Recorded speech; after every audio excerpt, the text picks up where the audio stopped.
आपण वेक्टर प्रोडक्टचे प्रॉपर्टीज बघितले. त्याच्यामधलं पहिलंच प्रॉपर्टी बघितली आपण कम्युलेटिव्ह लॉ. कम्युलेटिव्ह लॉ मध्ये काय कळलं? It does not obey the cumulative law. म्हणजेच काय? A cross B bar is not equal to B cross A bar. लिहायचं असेल तर निगेटिव्ह लिहावं लागेल. हे कोणी ठरवलं? कसं ठरलं गेलं?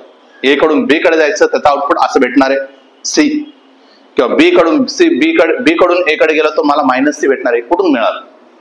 इथं कळणं गरजेचं आहे. सो त्याच्यासाठी येतो right hand thumb rule. Right hand thumb rule. Right hand thumb rule काय सांगतो? हा जो आपला फॉर्म आहे आणि कोणता राईट हँडचा फॉर्म, हा जो आपला फॉर्म आहे, हा फॉर्म कुठे द्यायचा? फर्स्ट वेक्टर द्यायचा.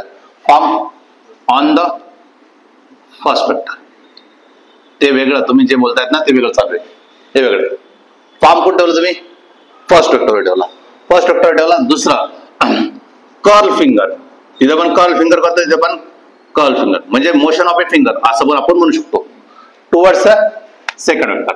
पुढे जातात ते टुवर्ड्स सेकंड वेक्टर. पहिल्या वेक्टर कडून सेकंड वेक्टर कडे. आणि स्ट्रेच थंब जे आहे, स्ट्रेच थंब जे आहे ते दाखवतो तुम्हाला रिझल्टंटची डायरेक्शन. रिझल्टंटची डायरेक्शन एक आहे. दुसरं स्क्रू रूल पण यूज केला जातो. Screw rule. स्क्रू माहिती ना? हा जर मी स्क्रू फिरवला तर काय होईल? मध्ये मध्ये चालला. त्याला जर मी असं अँटी क्लॉकवाईज फिरवलं तर काय म्हणजे बाहेर येतोय. हे कुठून का चालला? हा असं चाललाय आणि हा असं चाललं, उलट झालं ना. ए कडून बी कडे आणि बी कडून ए कडे. हा फरक कळाला? Right hand screw. मी राईट हँड फॉर्म रूलर समजावतो. ठीक आहे. दुसरं मी तुम्हाला असं शिकवलं, थीटाची व्हॅल्यू 0 आणि थीटाची व्हॅल्यू 180 डिग्री जेव्हा होती तेव्हा ए क्रॉस बी बार किती आला होता? 0 आला. बरोबर नाही? ए क्रॉस बी बार काय होता? 0. क्लिअर आहे? समजलं इथपर्यंत? आता बघा मी काय म्हटलं, पॅरलल साठी मी बोलायला सुरुवात केली. जी न्यूज माहिती आहे तुम्हाला? जी न्यूज चॅनल आहे. जी न्यूज बघ, न्यूज लिहायचं आपलं. न्यूज NEWS, पण तो जी न्यूज आहे म्हणून तो असा फ्लो राहील. म्हणजे असं लक्षात ठेवा, म्हणजे ईस्ट आणि वेस्ट मध्ये गोळ होणार नाही. जी न्यूज कळालं का? झेड काढला ना, जी न्यूज. आता कळालं प्रत्येकाला? ओके. आता इथून 2-3 गोष्टीत लक्ष द्या. मी काय म्हटलं, ऑलवेज आता याच्या पुढे मला डायरेक्शन साठी लागणार आहे. मी म्हटलं या साईडला काय वेस्ट आहे, या साईडला काय ईस्ट आहे, या साईडला ईस्ट आहे आणि या साईडला काय वेस्ट आहे. आता वरती नॉर्थ आहे, वरती काय नॉर्थ आहे, खाली काय साऊथ आहे. हे आता आपण त्या पद्धतीने गेला, कारण की अपवर्ड आणि डाऊनवर्ड पण बोलायचं आहे. मग अपवर्ड आहे, हा अपवर्ड गेला आणि हा काय गेला? डाऊनवर्ड गेला. मग आता याला जर अपवर्ड म्हटलं आणि डाऊनवर्ड म्हटलं, नॉर्थ आणि साऊथ कुठे गेला? नॉर्थ आणि साऊथ. नॉर्थ अपवर्ड असं म्हणतात का? नाही, अपवर्ड पण एक डायरेक्शन आहे, अपवर्ड पण एक डायरेक्शन, डाऊनवर्ड पण एक डायरेक्शन आहे. सो अपवर्डला आता नॉर्थ बनवायचा आपला अधिकार राहिलेला नाही. सो आपण काय करतो इथं? क्रॉस आणि डॉट. क्रॉस आला की क्रॉस ना, क्रॉस आला तर याला आपण म्हणतो नॉर्थ, आणि डॉट आला याला काय म्हणतो आपण? साऊथ. कळालं का? नॉर्थ आणि साऊथ. आता क्रॉसचा अर्थ काय? मध्ये. मग लक्षात ठेवताना आपण असं लक्षात ठेवतो, क्रॉसिंग इन. बघा क्रॉस असेल तर काय असतो? इनवर्ड्स असतो. क्रॉस काय दाखवतो तुम्हाला? मध्ये. म्हणजे कुठे आहे? मध्ये. कुठे गेला? मध्ये. कुठे आला? बाहेर. साऊथ कुठे असतो? आउटवर्ड. डॉट म्हणजे काय? आउटवर्ड्स. क्रॉस म्हणजे काय? इनवर्ड्स. म्हणून लक्षात ठेवताना काय लक्षात ठेवणं आपण? क्रॉसिंग वरून काय लक्षात ठेव? इन म्हणजे काय? क्रॉस दाखवून आपण काय दाखवतो? ऑलवेज इनवर्ड्स दाखवतो. कळालं का? काय डाऊट आहे? आता मी म्हंटल वेस्ट कडे म्हणजे काय? पॅरलल का अँटी पॅरलल आहे? वेस्ट पॅरलल आहे, नॉर्थ पॅरलल आहे, साऊथ पॅरलल आहे. हे लॉजिक कळालं? चल मग मी काय म्हंटल, south north east west upward downward. अजून एवढंच आहे. हा, यांच्या आउटपुट किती येणार? 0. यांच्याकडे डायरेक्शनच नाही ना, कारण की यांच्या आउटपुट किती येतं? ऑलवेज 0 येतं ना. काय डाऊट आहे? समजलंय? दुसरं आता अँटी पॅरलल साठी विचार करतोय.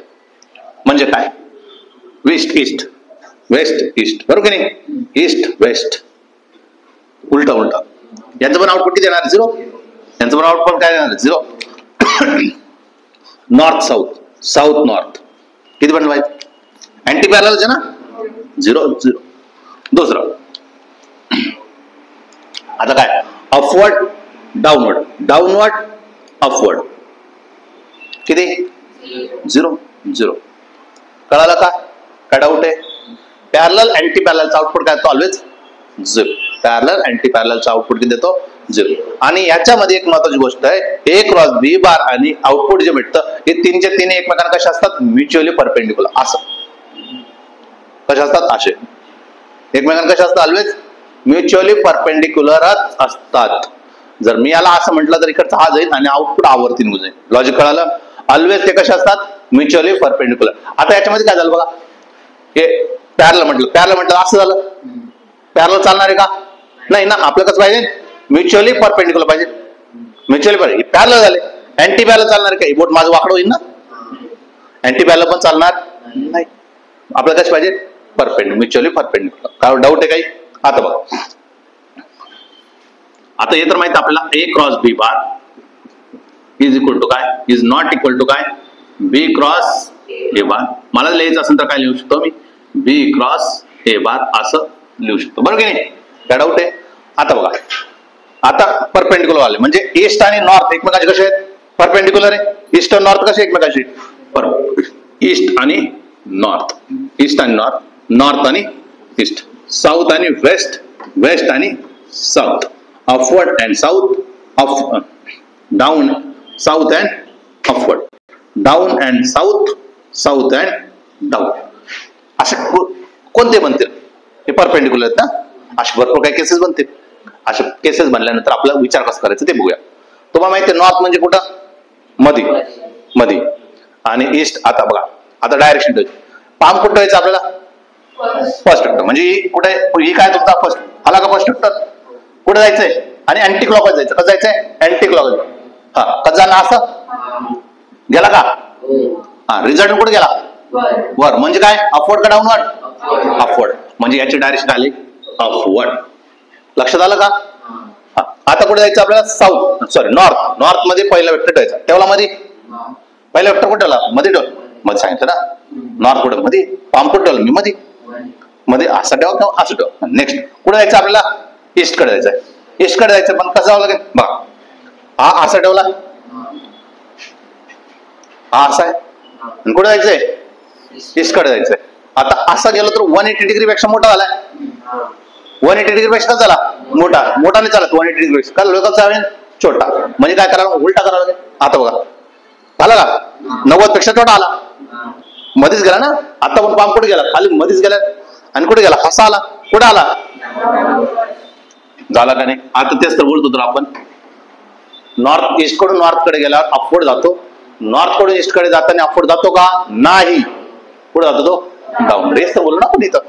लॉजिक कळालं का? आज 2-3 एक्झाम्पल मग तू तुम्हाला प्रॅक्टिस करायचे. म्हणजे कॉम्बिनेशन खूप सारे आपण बनवू शकतो.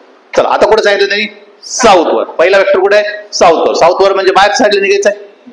बाहेर साईडला. कुठे जायचं त्यांनी सांगितलं? वेस्ट कडे. वेस्ट कडे जायचंय. असा आहे ना. असा आहे बाहेर साईडला. असा 180 डिग्री पेक्षा कसा आला? जास्त येतोय. म्हणजे काय करावं? मला असं करावं लागेल. कळालं का? कुठे चालला तो? डाऊन. सिंपल आहे. म्हणजे हा 100% अपवर्ड. काय डाऊट आहे आता? अपवर्ड आणि साऊथ, अपवर्ड आणि साऊथ. हा अपवर्ड आहे. पहिला वेक्टर कुठे गेला? अपवर्ड. आणि कुठे जायचंय? बाहेर साईडला निघायचंय. हा असा अपवर्ड आहे.